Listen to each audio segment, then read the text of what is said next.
Bonjour.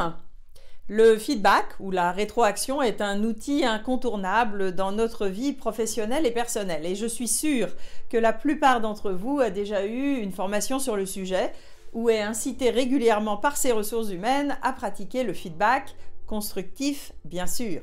Mais soyons honnêtes, à moins que vous soyez un artiste du feedback, nous sommes en général assez inconfortables avec cet exercice. Histoire de vous mettre la pression, une étude faite il y a quelques années a montré que dans 38% des cas, le feedback entraîne une baisse de performance, et cela même s'il est positif. D'où cette vidéo pour rappeler les fondamentaux du feedback constructif avec quelques exemples pour vous aider à préparer et à vous lancer.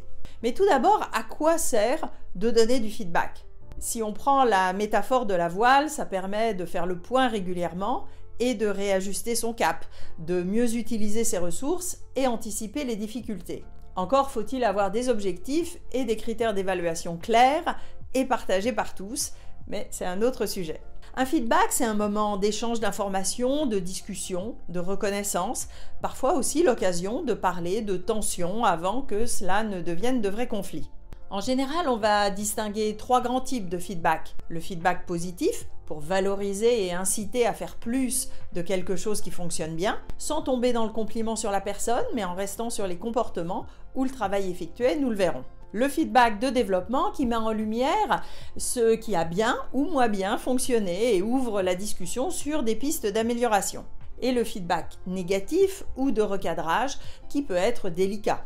La méthode reste la même, mais les enjeux sont différents et je vous recommande d'en discuter avec vos ressources humaines avant.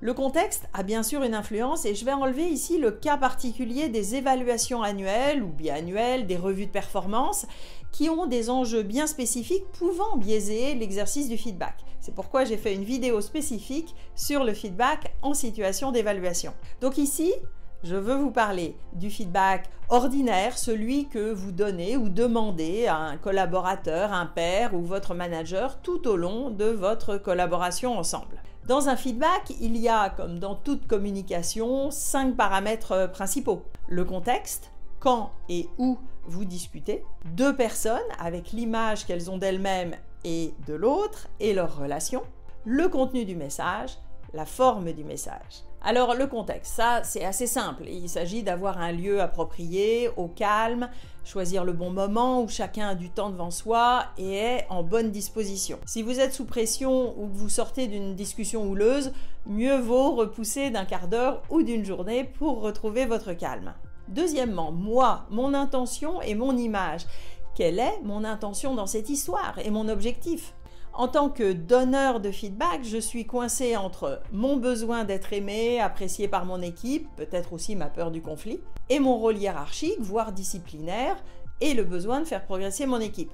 En tant que receveur du feedback, ça peut remettre en cause l'idée que j'ai de moi-même, et bien sûr, vu de l'autre côté, l'image que l'autre a de moi. Troisièmement, l'autre, son intention et son image. Quelle peut être son intention dans cette histoire et son objectif? Quelle image l'autre a de lui-même? Et puis qu'est-ce que j'imagine ou je projette à son propos? Tous les biais sont possibles puisque nous filtrons la réalité en fonction de nos croyances. Un biais positif, c'est par exemple l'effet Pygmalion. Je suis persuadée que cette personne que je viens de promouvoir est excellente. Je risque d'en rajouter en positif, d'autant que voir ses manques remettrait en cause ma bonne décision de l'avoir promu. A l'inverse, il peut y avoir un biais négatif si nos personnalités ont du mal à s'accorder ou si je crains un feedback un peu critique. Je peux déjà discréditer l'autre intérieurement. En quoi est-elle légitime pour me donner du feedback? Et entre ces deux personnes, quel est l'état de la relation? Pour chacun, quelle confiance j'ai dans l'autre, dans son intention positive, dans son respect pour moi en tant que personne. Et ça ne se construit pas juste dans des évaluations de performance, même 2 ou 3 fois par an.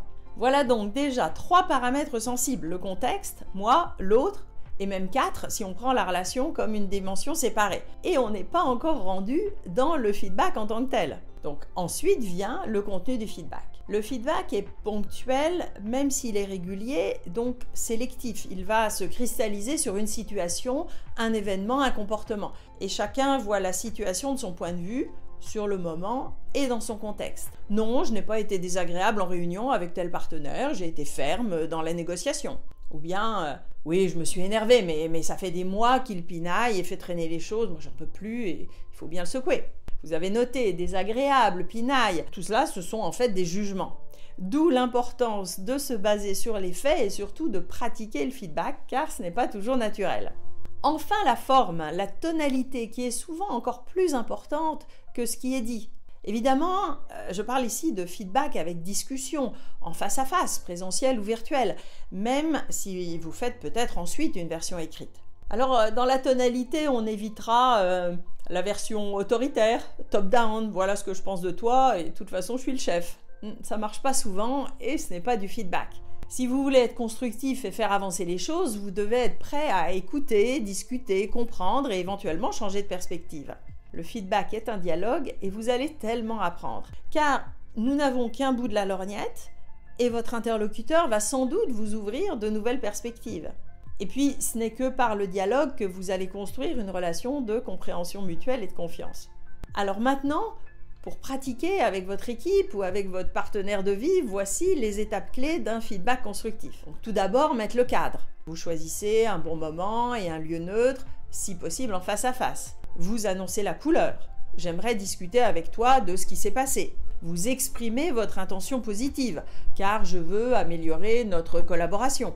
Et ensuite, vous rentrez dans les faits, une situation précise, des événements, des mots, des chiffres, et vous parlez de l'impact que cela a eu sur vous ou ce que vous avez observé chez le client, dans l'audience.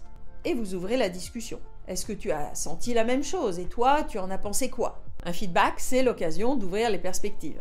Enfin, vous vous projetez vers le futur, vous discutez d'un objectif d'amélioration, un plan d'action, de nouvelles ressources, de changement de stratégie, d'accompagnement, sans oublier de fixer un point de suivi.